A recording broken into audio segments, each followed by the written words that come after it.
Welcome back to Fox Sports News and Views. Well, joining us now is Australian trap shooter Laetisha Scanlan, who's fresh off winning a World Cup event in the UAE. Now, before we get into all the nitty-gritty of trap shooting, you've flown from Melbourne to Sydney specifically for this interview in the history of Fox Sports News. Have we ever had anyone do that? I feel very special or privileged or something now. I think I'm the lucky one, guys. But yeah, just for you two, I thought I might fly up, say hello, and then fly back tomorrow morning. Well, thank you for making the effort. Tell us about your year so far. I think you've had 5 straight victories on the trot. I have. It's been a really good year for me. I don't know how I've done it, but I started off winning the Nationals. Well, look, on the International Shooting Sport Federation website, it says you've been trap shooting since the year 1900. So I'm assuming that's a typo of some sort. At 15, though, I mean, a lot of girls aren't really interested in guns or shooting. What did it feel like when you first shot your first clay target? It's funny you say that. It was more like reverse. Sure. Well, one thing I'm wondering is, in terms of eyes, I'm assuming at one point it would have been very tough if you had bad eyesight to be competing in this sport. But with laser surgery, everyone can have effectively the same eyesight. Has that technology created a bit of an evener in the sport? I would say it's probably benefited. I don't have an eye problem, but you never know, so... Well, Laetisha, thank you so much for your time tonight. Thanks for making the special trip up as well. Really appreciate it, and didn't I feel very privileged to have you. Who did you fly with, by the way? I flew with Qantas. Okay, you good can't luck. go wrong with Qantas. Yeah, they're normally on time. They give you a meal as well. All right, Laetisha, thanks for coming in. Thank you for having me. Laetisha Scanlan joining us here at Fox Sports News and Views. Time to take you straight to Melbourne. Craig Bellamy and the captain of the Melbourne Storm, Cameron Smith, speaking after that big win over the Warriors tonight. Yeah, Joe. All right, just before we leave you on News and Views, it's time for this. This is just a little something that caught our eye. This is St Kilda taking on Sydney tonight for the first points ever outside of Australia in New Zealand. This is Ahmed Saad, their key forward, one of their gun small forwards, covering more ground than Steve Monaghetti. A set shot, crucial, I must admit, Louise, because it was deep into the fourth quarter. They needed it. Here's what happened. Missed. Such a long lead-up. Bit of an Anzac Day march.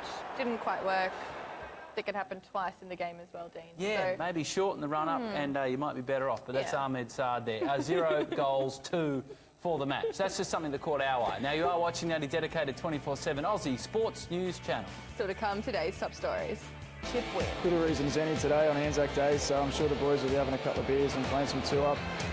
Yeah, as they should. Let's start this half hour with AFL, and putting aside their off-field dramas, Essendon remain undefeated this season with an emphatic 46-point victory over Collingwood in front of a 93,000 Anzac Day crowd at the MCG. The win snapped a 7-game losing streak against the Magpies. Rupture. Yeah, bad news for the Pies. Meanwhile, St George and Illawarra normally dominate Anzac Day matches against the Roosters. Not this time. The Dragons given a glimpse of why this Roosters team can go all the way. Trent Robinson's side pouring on 6 tries in a crushing 34-10 victory. But I'm going to have to support my CO in this one and go for St George today.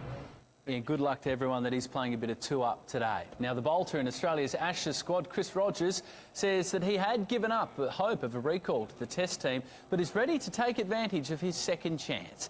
The 35-year-old, whose only Test appearance came all the way back in 2008, confident that his knowledge of the county scene can help him force his way into the Aussie top order.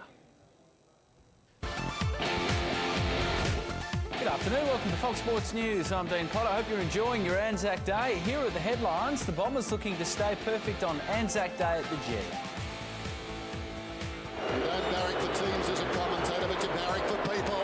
Oh, well done, Scotty! The Roosters and the Dragons locked in a battle for the Anzac Cup. He's away! Yannick will score! Beautiful passing! Rogers raring to go against the old enemy. Now to be a part of an Ashes tour is, is second to none. So I'm just delighted. And the Mariners finally get their chance to celebrate their championship win. He can do it. He's got 3. Yeah, Essendon looking pretty good in that one, despite coming into the game as outsiders. Meanwhile, in the league, the Dragons and Roosters are locked in a battle for the Anzac Cup in Sydney. Let's take a look at the best of the action from that game.